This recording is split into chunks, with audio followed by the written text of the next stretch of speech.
আসসালামু আলাইকুম ওয়া রাহমাতুল্লাহি ওয়া বারাকাতুহু। প্রিয় বন্ধুরা, কোথাও শান্তি নাই, যেখানে যাবে সেখানে অশান্তি। রাতে ঘুমানোর টাইমে একটু মোবাইল ঘাঁটি, ফেসবুক ঘাঁটি, ইউটিউব ঘাঁটি, সেখানেও শান্তি নাই। ফেসবুকে ঢুকলেই আপনি দেখতে পাবেন শুধু মুসলমানদের মারের ভিডিও। শুধু মুসলমানদেরকে ধরে মারছে, পিটাই করছে, জবাই করছে, মুসলমানের ছেলে মেয়েদের গুপ্ত অঙ্গে আগুন ধরিয়ে দিচ্ছে, বলছে বল জয় শ্রীরাম, না বললেই মুসলমানদেরকে ধরে মার। এমন মার মারছে, মেরে হাত পা ভেঙে দিচ্ছে, জাহানে মেরে দিচ্ছে, গুপ্ত অঙ্গে আগুন লাগিয়ে দিচ্ছে। আল্লাহ তাআলা এইসব দেখতে আর ভালো লাগে না। আল্লাহ তাআলা এই দুনিয়ায় জালেমদেরকে এই দুনিয়াতে রাখেন।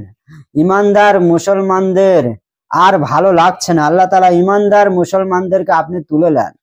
এইসব দেখে দেখে না ভিতরে আর কিছুই ভালো লাগছে না। এই দুনিয়াতে বাঁচার আর এক সেকেন্ডও আমাদের আর আশা নাই। আল্লাহ তাআলা আপনি আমাদেরকে আপনার কাছে ডেকে নেন। আল্লাহ তাআলা খুব দুঃখ আমাদের ভিতরে। আল্লাহ তাআলা আপনি রহম করেন, আপনি মেহেরবান দয়ালু, আপনি রহম করেন।